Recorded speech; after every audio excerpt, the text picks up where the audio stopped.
Hey everyone. So let's see who's here today. All right. Good to be with you all. This is a talk on Jupiter and Neptune. They're already squaring each other. They're an orb. Their first actual square will be this January. And then Jupiter goes retrograde at 20-something Sag. And then in June, they square each other again. And their final square is in September. So this is like one of those, like, it's a 2019 theme, pretty much. There's a solid year plus where these two planets are squaring one another. So I'm going to talk about the energy of these two alignments. And truly, as I speak, please jump in at any moment with questions. I'll have the chat box up as well in case anyone wants to chime in that way.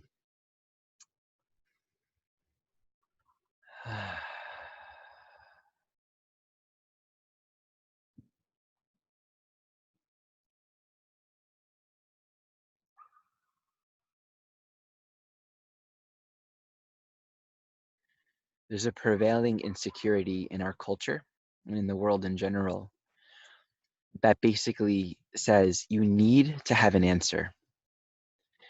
You need to be able to say and explain your position, to explain where you're going.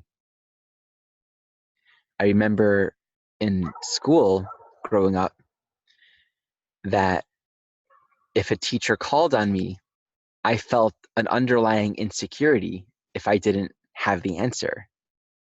And having the answer has always been valued. You're almost rewarded if you have the answer.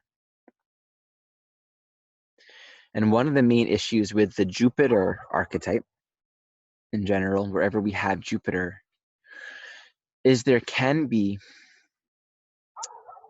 a value that's put on the notion of self-certainty, being able to say, yes, this is my truth. This is what I know. This is the understanding that I have. This is where I'm going. This is what it's all about. And very often, a sense of inadequacy if we can't actually do that. So Jupiter corresponds to the archetype of the salesperson that can sell you like a hot water heater in the desert. Like the energy of Jupiter can be so good with convincing and proving a point and all that. And within our own selves, so often in the undercurrent, meaning it's not like in the forefront of our consciousness, there's this monologue going on that's basically constantly explaining itself to itself, justifying, saying, this is my life, this is my path, this is where I'm going, this is why I'm doing it. And it can be a subtle and yet all-pervasive tendency in our relationships and also within our own inner monologue. One example of that I see all the time is just the idea of meditation. So often a meditation practice or any orientation to our spiritual practice or our sadhana, our daily practices, become something we've told ourselves, a belief system that we've adopted. And it's very tricky. It's very, very easy to convince ourselves with things like, well, my teacher told me to do it that way. Done. Like there, in that moment, there's no longer any autonomy, right? Or I had this kind of experience in the past, so I'm going to keep on doing this. Or I decided this is the right practice, this is the right way for me. And we all know of this. There are many people in the world with practices, and it just kind of becomes, after a certain number of years or whatever, a thing that they do. But it's very easy to lose connection to that sense of autonomy, that sense of sincerity, and genuine truthfulness, where what we do, how we orient to our practice or anything, really speaks to a sense of this is relevant for me. This is true for me. This feels authentic. When we land upon the energy of authenticity, one second, let me try to get my video out of my face so I don't have to see myself while I'm talking. Let me see if I can figure that out. Okay, that's better. When we land upon the energy of authenticity, there's never a need to explain or prove or justify or rationalize or understand this is why I'm doing what I'm doing. The truth sort of just stands on its own. It speaks for itself. And we know what that's like as well. Just the sense of, oh, this is true. And when something's really true for us, we never, ever need to figure out why to ourselves or to other people. Yet there's this pervading tendency and insecurity within culture around the world to know, to have the answer, to be able to say something, to be able to say and prove to oneself, this is my orientation.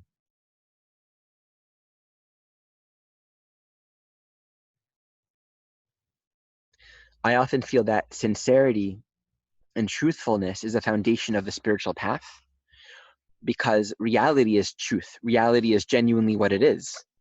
And if we're holding a relationship to our existence, to our being here, that's founded upon even a slight distortion of authenticity, that's founded upon, I'm going to try to make something real for me that is just not really true. If that's our orientation, there's no way that we can become receptive to reality. There's no way that we can become a receiver of greater insight and truth and experience of truth. And it's for no other reason than we're taking up that space with something else. When our orientation to anything that we do is authentic, when we give more concern and care for how we choose to journey on this life, and it doesn't matter what we're doing or what the thing is or whatever, our orientation to it, when we start anything with an authentic orientation, that makes us receptive to everything. It makes life available to teach us, to show us. And I find that when I come into a present moment with an authenticity, and we can apply this to any moment in our lives, and we'll be talking more about this as I journey on. But there's a remembering that recurs for me, which is, oh, this present moment actually more like a special lover, and there's mystery in it. And this present moment's like, oh, you notice me now. You're here now. Cool, let's dance. And she wants to kind of like take me on a journey. The experience of life in the moment can really and does truly become a sense of discovery, a sense of learning and realizing the truth and dancing with it. It's much more of a figure eight, fluid, move your whole body, be enticed kind of experience than a, this is what it is, I know. And having that sense of openness and that wonder, interestingly, coincides with this quality of confidence just in being authentic. Yet we often mistake that confidence and we apply it to an objective, defined knowing. So when I talk about Jupiter and Sagittarius, I love to quote Lao Tzu in this one teaching. A good traveler has no fixed plans and isn't intent upon arrival. So often we get very, very, very caught up in these very defined, definitive ideas of arrival, where we're going, how we're going to get there, how we're going to have to get there, what we have to do, what we have to wear, the right way to be. And Jupiter can just get lost, especially in Sagittarius. It can get lost in trying to find the right way. What's the right way? What's the answer? What's the truth? And one of the biggest uh, unintended self-deceptions that occur, or just sort of like unintentional lyings to oneself, self-lies, is in looking for the truth. It's easy for a soul to forget that the truth is not just here. It's also here, and like here. It's like here, here, and here. It's like all of it. And the journey is actually always helping us to open and become more available, to expand our capacity to apprehend and to feel and to receive and to allow more of the truth. And it's not just more perspective. It's not just more constructs in our mind. It's being able to experience it through more aspects of our being, our heart, our body, our gut, our relationships.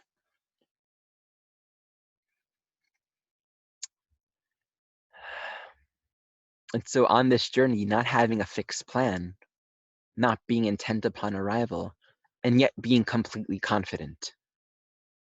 If we take a really, really big step back, we had this whole thing of coming into this life. We started off as a baby. And as we grew, as we developed an ego structure, we all began to adopt a sense of purpose, a sense of direction.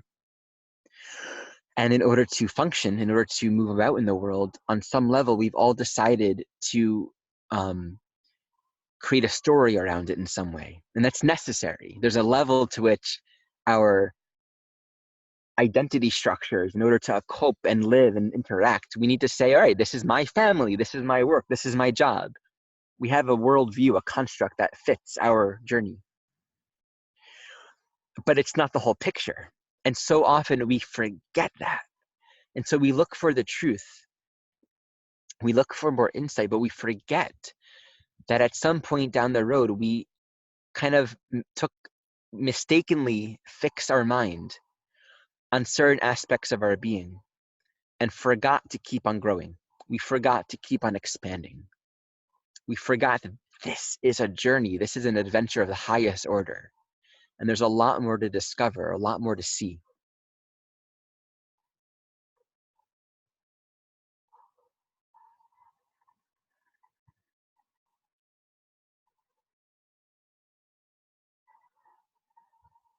So coming back to the notion of our orientation and our relationship to the present moment, be it our meditation practice. And I think I won't tell the same story. I probably have told it a zillion times, but our relationship to what we're doing. There's one story I'll share. I once went into the forest, and there's this thing when I was younger that I really wanted to see angels. Like I just knew there's so much more than this quote unquote boring life of just physical appearances and all that stuff. I was very restless and very insistent upon wanting to break through, like wanting to break through the Neptune illusion. I want to know what's on the other side because I felt it, I sensed it. And one of the biggest issues with Sag is discontent. Like, this is not enough. I need something more. Not to be mistaken with, there's more to learn, but the discontent. And so there's a time where I went into the forest and just like with all of my heart, I decided to give myself to the full knowing that the angels and the invisible beings were with me right now, that the trees were alive, they were hearing me, the earth was with me. I gave myself the faith, the absolute devotion and certainty that everything that I wanted was already here, even if I couldn't see it. And I prayed. I just prayed. I offered my gratitude. I said, I know you're with me and I'm open to your guidance. I just gave myself completely. I don't remember like there was a specific like content other than just this quality of devotion and meeting the sense of loneliness, meeting the sense of I want more. I don't want to live this life. This is not working for me. I need something more than this. That's what I remember in that experience. And something happened there, which has happened a few times along the journey. And it's not a big deal, but I'm sharing this just to illustrate this teaching. At a certain point, this blue ball of energy, I don't know if it entered my third eye or my mouth. And it just like struck me. And that was it. After that happened, I was like, cool. Like, can that happen again? Like, now what? Like, I didn't feel any differently. But just that little experience, that was unmistakable. Like, there's nothing to prove about it, and there's nothing that can dispute that experience. It was enough for me to get the sort of confirmation from the universe that said, yes, we're here. Yes, there's more to life than just what you're seeing. Yes, you can experience that. And that was the most important piece for me. That I discovered directly that it's absolutely within my realm of direct experience to pierce the veil, to move beyond the seeming mundanity of existence into something more magical, something more profound.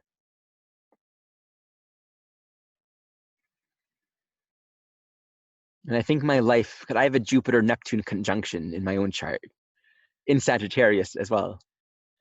And there are many stories along my journey where things happen like that, that sort of interrupted the otherwise boringness of my day-to-day existence.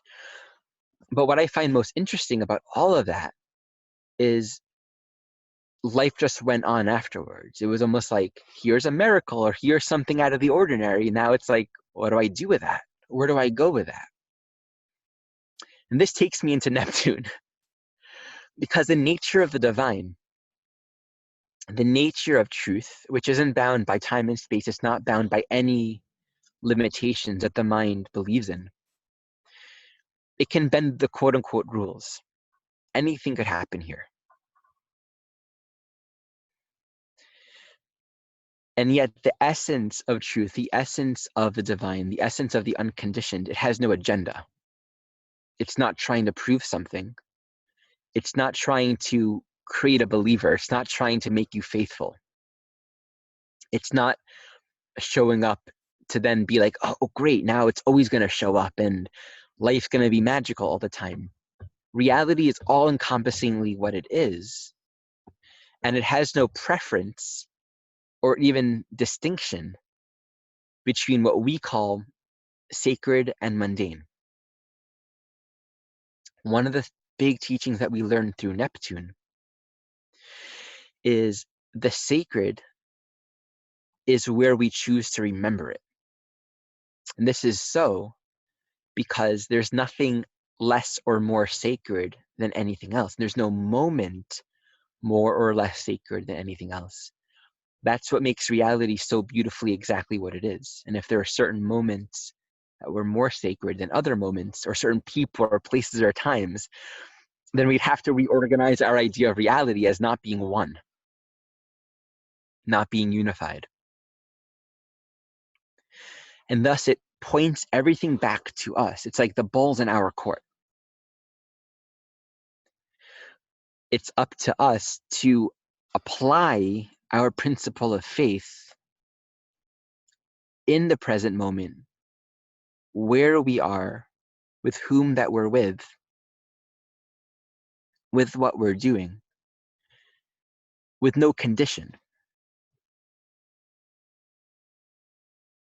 And when we apply it, when we choose upon our own volition to remember this moment too is sacred, we can offer that as an interface to the seeming mundanity of life, how we feel in our body, the status quo of our relationships.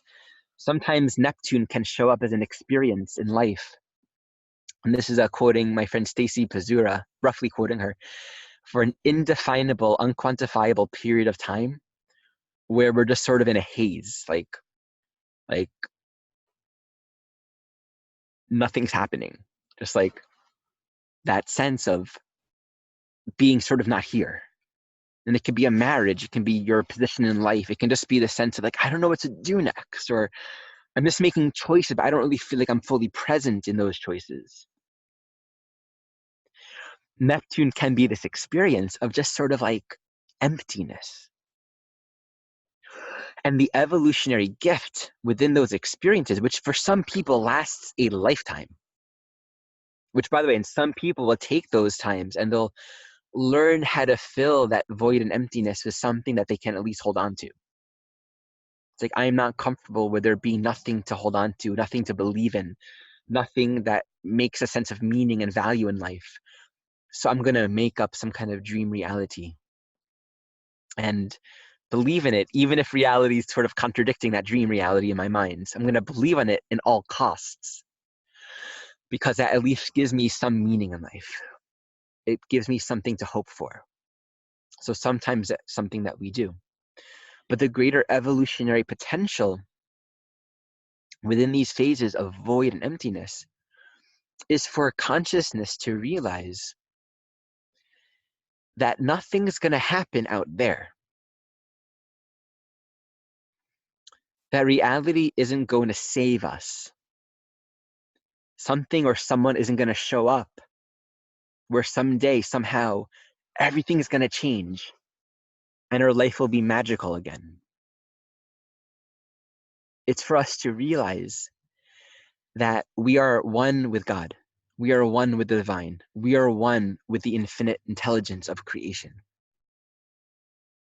And the disillusionment of hope, the disillusionment of trying and seeking and waiting and hoping something will change, something will happen,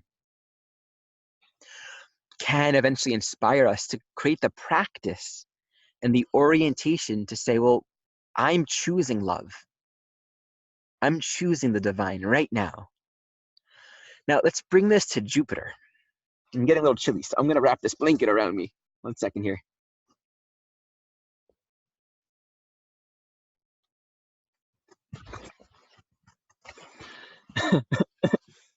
This is my life. I'm outside because there's no Wi-Fi inside the house. And of course, it's like below freezing in this where I happen to be right now.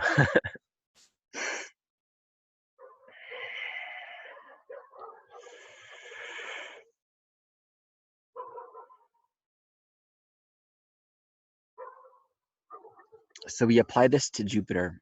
We have the archetype of Neptune, co-creation, choosing to apply the principle of truth and love in the moment, learning that we're walking with the divine, co-creating our lives consciously, stepping out of any consciousness of a victim or martyr or hoping. Connect that with Jupiter, which is a journey. Jupiter says we're always learning, we're always gathering more insight into the multi-dimensional, all-encompassing reality of truth. Jupiter, we understand truth. We expand our understanding and appreciation and ability to connect and live it. Neptune is the truth. Neptune is always this present moment. Right now is God. Right now is my arrival. So when you take the two together, there is a great potential for this to be a wild journey of profound awakening. Remembering the truth, remembering the sacred, letting go of our convictions, being open to the journey, allowing life to shape us, allowing life to show us as we hold a sincerity and a humility to the process. But I want to offer a perspective on sort of the challenges that come with this aspect, and we'll see where that takes us. I had a realization pretty recently that I've been really reflecting on a lot, which is we are one with our destiny. We are one with where we are going. And this is a very powerful notion because we often think about our destiny or our life or our future as something to arrive at. And thus, often, we look for what's the right way for me? What should I be doing? And at times like these, where so much is being shooken up, there's a lot of redirecting happening, and it can get easy to get stuck in the mind, looking for how to go, where to be. And yet to consider that we are one with where we are going. We are one with the path of our life. That our very life, our very incarnation, fits perfectly with our destiny, with the reasons for our incarnation. Thus, we never need to look for an answer. It's always about returning to ourselves and cultivating a felt sense of the truth of our life. What is the truth of my incarnation? What's inherently true to who I am? Not something I need to make true, not something that can become untrue. And this is a little bit different than sort of the inquiry upon who am I? My time, just kind of moving beyond identity. It's not incompatible with this, but to really reflect on the direct sensing of who we are, what's actually true. Right? So we have our relationships, our jobs, our choices, our options, moving away from all of that. What's actually true about me? Hopefully this idea is being conveyed. To use myself as an example, I notice, regardless of the fluctuations of my own self-image, which can be confident sometimes, insecure other times, it can believe in itself, it cannot believe in itself, all these possible permeations. I notice that regardless of these fluctuations, whenever I really get quiet and I allow myself the permission to listen deeply with the open question, what's true? It's almost as if something beyond my mind begins to speak itself. It may not match my self-image. It may not match my current story, what I have playing in my consciousness, but there's always something there.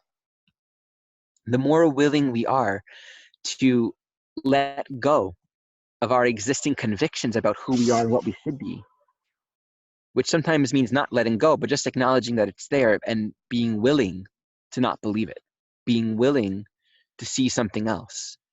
It's just in that space of willingness that we allow something else to speak to us. And when truth speaks to us, it's not flashy. It's very simple. It's very direct. A good analogy for this is you're driving down the road and you're telling yourself, I'm going to drive to exit 437. My destination is 437. And you're like 200 miles away from exit 437. And then at a certain point, you begin to feel, I think I might be going the wrong way. I feel like the sun should be on the other side of the road. No. I'm going. And the kind of like the further you go, the more you don't want to accept that you might be going the wrong way, because that means you're even further away from where you wanted to go. Maybe using the analogy of an exit number isn't the best one, because you should be able to see if the exits are going up or down. So, but you get the idea of the analogy. To actually stop and pull over with the humility and the openness of being wrong. It doesn't mean you're wrong. Maybe you were going the right way. Maybe you weren't. But to stop and consider, okay, I'm now going to check in and find out for certain what the correct path is for me. And this is the analogy. We can continue on with our ideas, and all the things that we have invested in all the aspects of our life. Maybe all that we think is at stake if it changes. But to become honest with ourselves, are we fully present in the moment? Or do we need to uphold a self-image, an identity, a story about our life in order to justify continuing in the direction that we're going? My teacher gave me this meditation practice, and I've been doing it for 10 years already, and I'm not going to stop it.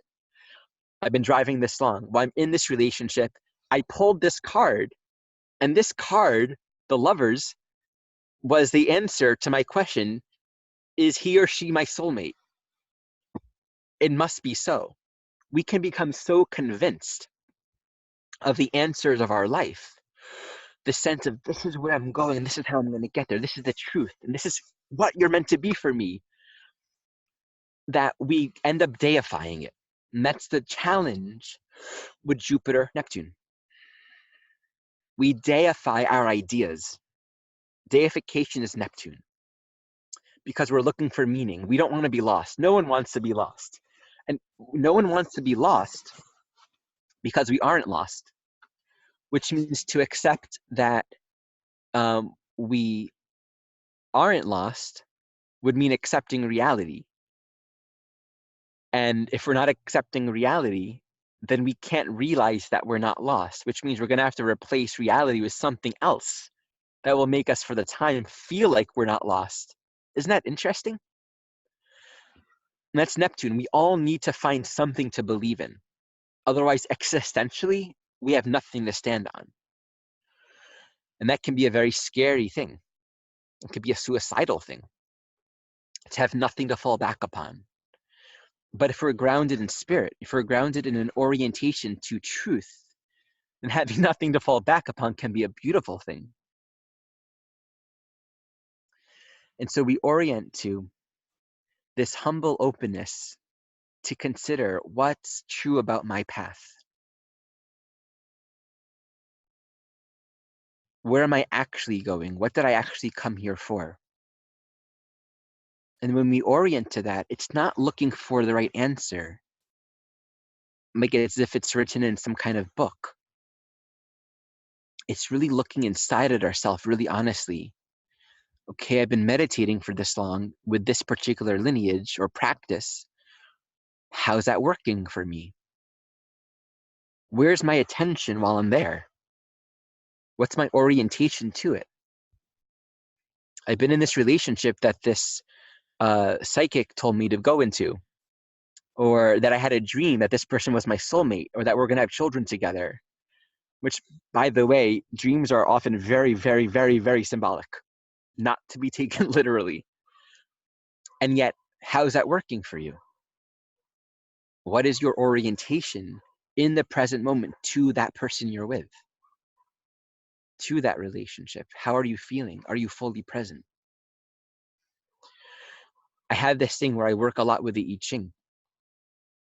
And for a while, I would get into head trips.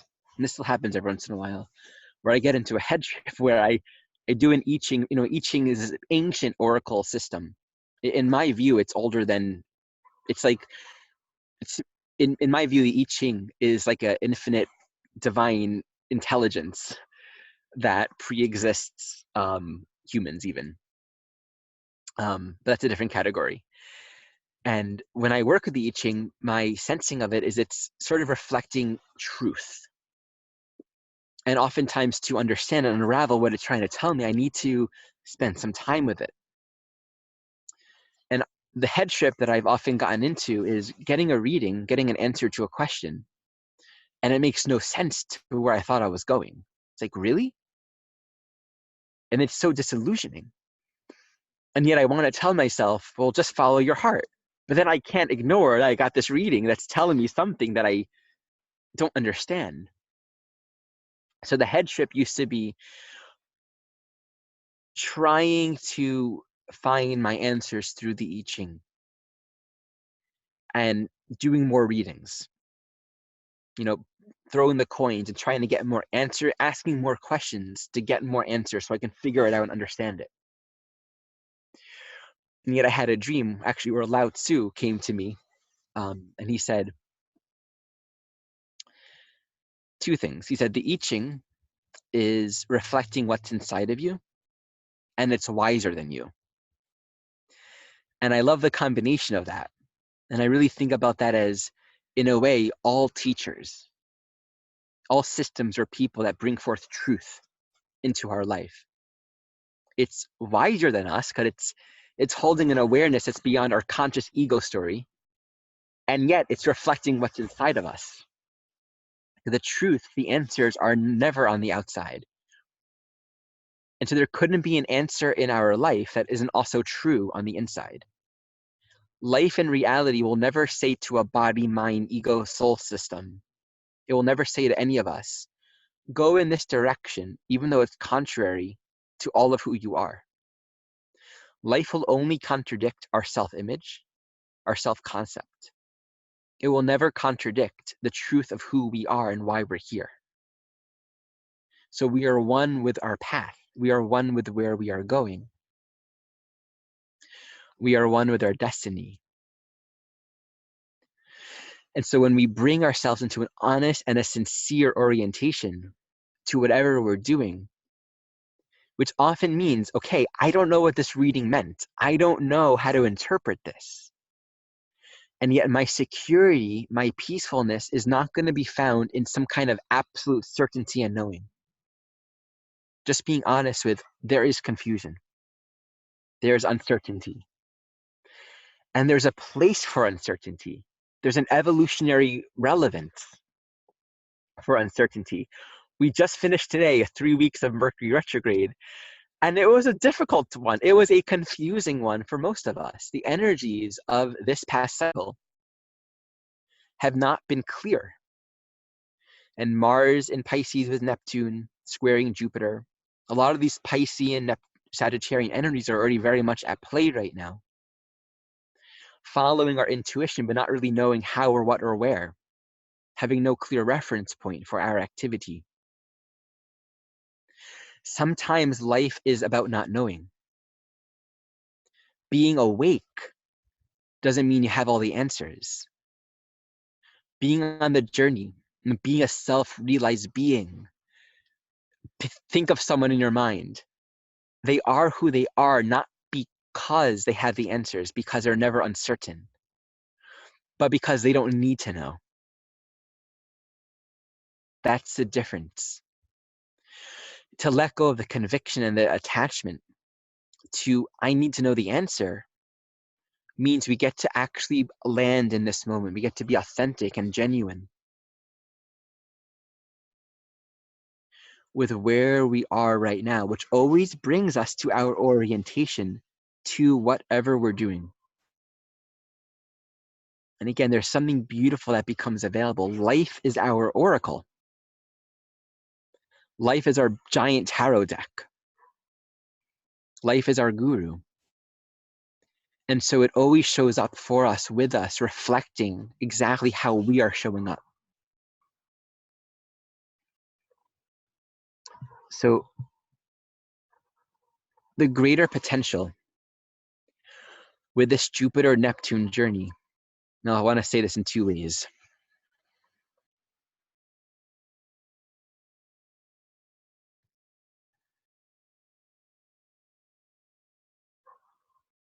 One,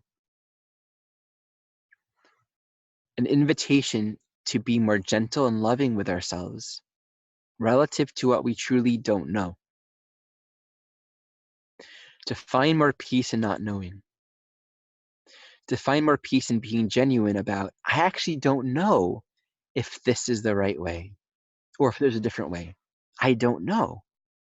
There might be some other way. Maybe this isn't right for me. Just to be open. We don't have to defend anything. To know that we're safe. We're safe and we're supported to be open. And 2,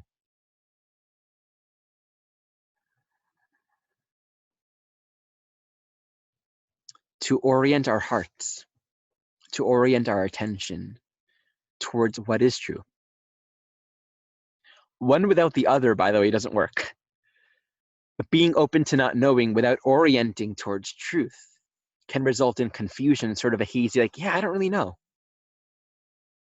And just orienting towards truth, but without really letting ourselves let go of our convictions, can result in a lot of delusion, a lot of self-convincing, interpreting things too literally. So like regardless of all the symbols and the different ways that spirit speaks to us and through us, there's a truth about our life. There's something so relevant and intimate and authentic about who we are and where we're going. And we couldn't not be in harmony with it any moment that we're authentically ourselves. So the path to our destiny, interestingly enough, is actually paved through authentic and sincere action. We don't have to try to get where we're supposed to go, where we're intending to go, what we're here to do, quote unquote. By getting there, we get there by living authentically, and boom, somehow we arrived. And so the gift of this transit is not knowing, being open to not know, and orienting ourselves to the truth. I've been doing this thing that I feel right about sharing this because it's been so helpful for me. And so I offer this for anyone that feels a resonance. For the past few seasons, I've been committing myself just to sit quietly, at least 5 minutes in the morning, 5 minutes in the evening. And this has been a radical departure, a radical shift for how I used to approach my meditation practice. Whereas in the past, I would do, longer practices and set times and whatever.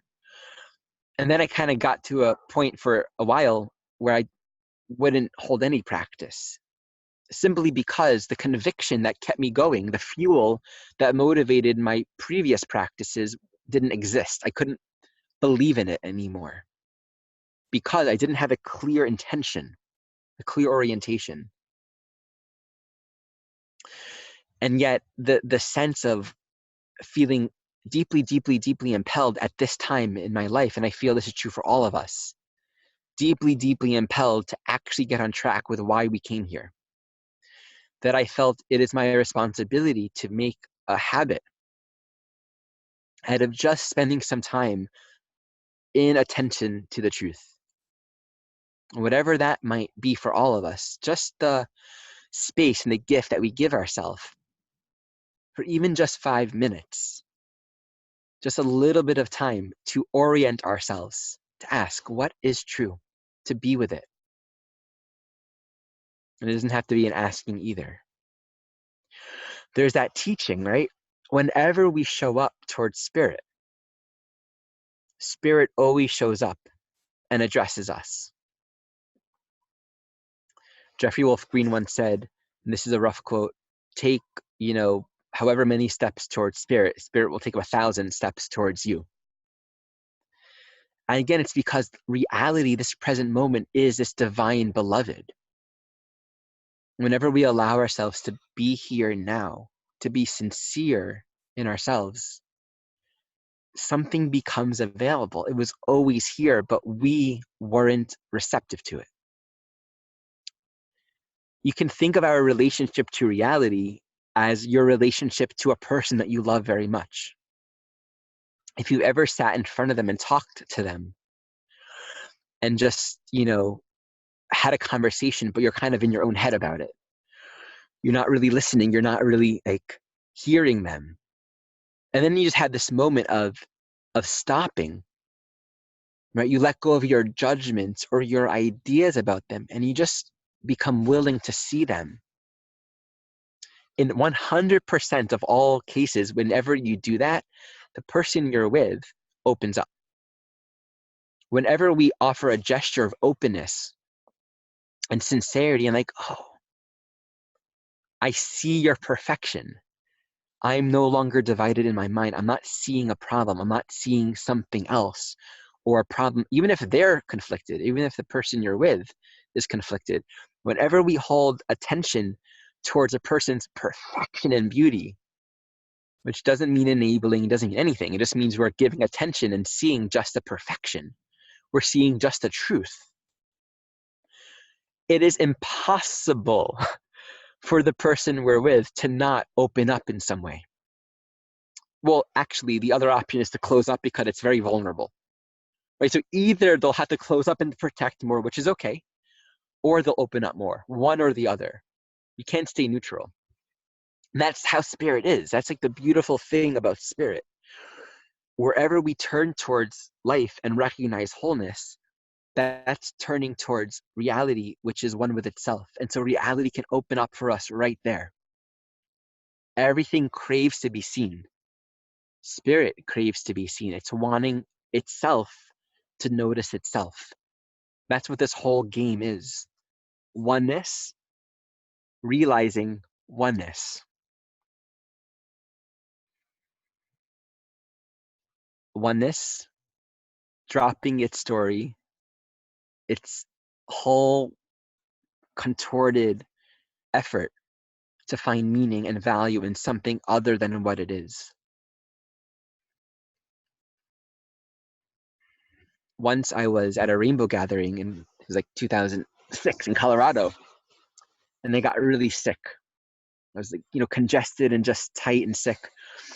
And it was one of those situations where like I had to be really conservative with my energy and needed to drink hot beverages, and I was cold, and it was an uncomfortable situation. It was the day where everyone was leaving, and I had to find a ride and pack up. And then it rained, and it was very uncomfortable. And then after the rain, I heard people saying, "Look, a rainbow!" And there was a double rainbow in the sky. And I looked up at the rainbow, and I was just completely struck in by the absolute beauty. Like the absolute beauty where it just took me for a moment. Like, what is that? Like, what is life that rainbows happen? Like, WTF? What is that? It just was so beautiful. And I became like mystique, like, what is beauty? And how do I know it? Those kinds of questions. And then I realized, just kind of like after a few minutes of like just completely concentrated on beauty, I wasn't sick anymore. It was gone. And it happened before I even thought to think of it. I was like, wait a minute, I don't feel achy at all. And I noticed like if I really dwelled on it, I can give attention to it, and like I can notice a little bit of ache in there, but it was gone. And that joy just permeated and healed my whole being. And this is not a formula for healing, for how we can heal whatever thing we might be experiencing, but it is a teaching and an example for what opens up for us, what can open us, what possibilities may unfold when we give ourselves full attention to the beauty and to the perfection. And to remember that Neptune's unconditioned. So it's not a perfection that comes or goes. It's not a perfection that depends upon condition. And so the gift and what we can practice, and this transit is ripe for practice. So yay, 2019. What we can practice is this quality of unconditional application, applying this principle of trust, of faith in the unseen into the seen. Faith in love where there may not be a feeling of love. Faith in the okayness of now, even when things don't feel that okay. And it never ever means changing our feelings or denying something. It just means this too. Spirit says this too. This is also a part of it. This not feeling okay is also okay, and there's perfection right here too.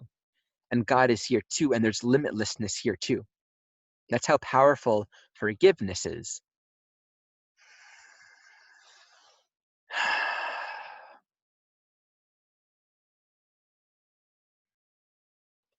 All right. So that feels like I've said my piece.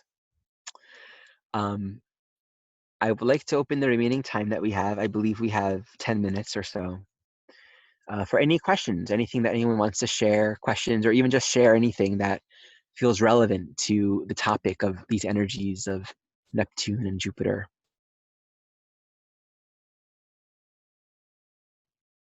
And I'm just going to look at all of your faces in the meantime.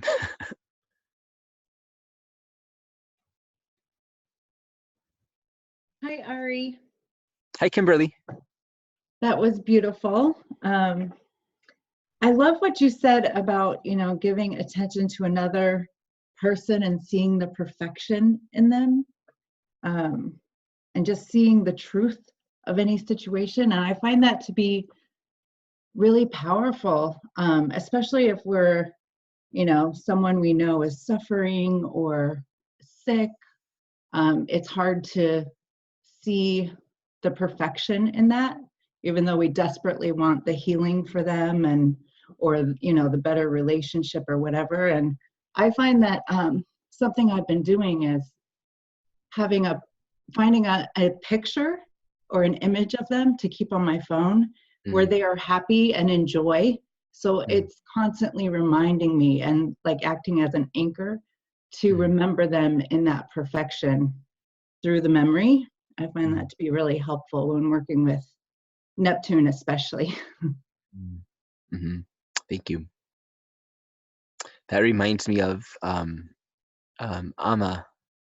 For those who are familiar of Amachi, or also the hugging saint, she's known as that. I love seeing her face, and that's sort of the value or the gift of having a relationship to different beings, teachers, alive, or incarnated or not incarnated, that represent unconditional love. And when I look at Amma, it doesn't matter what state I'm in.